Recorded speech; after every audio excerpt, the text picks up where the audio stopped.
మాటలు మాట్లాడినా మరలా మన జీవితాన్ని అరణ్యముగా మార్చగలడు. జాగ్రత్త. కాబట్టి మాటలు వింటున్న ప్రియ సహోదరి సహోదరుడా, దేవుని మనస్సును గుర్తెరిగి ఆయన చేతుల క్రింద దీన మనస్కులమై ఉందాం. ప్రార్థన చేసుకుందాం. పరిశుద్ధమైన ప్రభువా, జీవముగల తండ్రి, మీకు స్తోత్రాలు చెల్లిస్తూ ఉన్నాం. ఇంతవరకు మాతో మీరు మాట్లాడిన శ్రేష్టమైన సంగతులను బట్టి స్తోత్రాలు. ప్రియ తండ్రి, అరణ్యమును నీటి మడుగుగాను, ఎండిన నేలను నీటి ఊటల చోటుగాను మీరు మార్చగలవారని మరొకసారి మాకు తెలియపరిచినందుకు స్తోత్రాలు. మీకు అసాధ్యమైన కార్యములు ఏవీ లేవని, మీ శక్తి సామర్థ్యములను గుర్తెరిగి నీ సన్నిధిలో భయభక్తులతో జీవించాలని మాతో మాట్లాడినందుకు స్తోత్రాలు.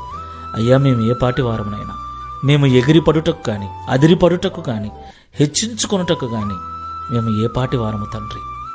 ఏ ఎన్నిక లేని మా జీవితాలను ఈ లోకంలో నీ మహిమ కొరకు నిలబెట్టినందుకు స్తోత్రాలు. అయ్యా, మా తప్పులను క్షమించండి, మా అపరాధములను మన్నించండి.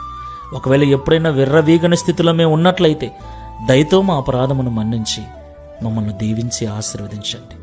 నీ మహిమ కొరకు మమ్మల్ని వాడుకొని ఈ దిన వాగ్దానమును మా అందరి జీవితం నెరవేర్చి మీ నామాన్ని మహిమపరచుకున్నామని యేసు క్రీస్తు వారి నామములో గడిచిన మాసమంతయు కాపాడిన మీ కృపను ఈ ఆగస్టు మాసమంతా కూడా మాకు తోడుగా ఉంచి నడిపించమని, మా జీవితముల ద్వారా సమస్త మహిమ ఘనత ప్రభావములు మీరు పొందుకొనమని యేసు నామములో ప్రార్థిస్తున్నాము తండ్రి. Amen. Praise the Lord. God bless you. Download ShareChat.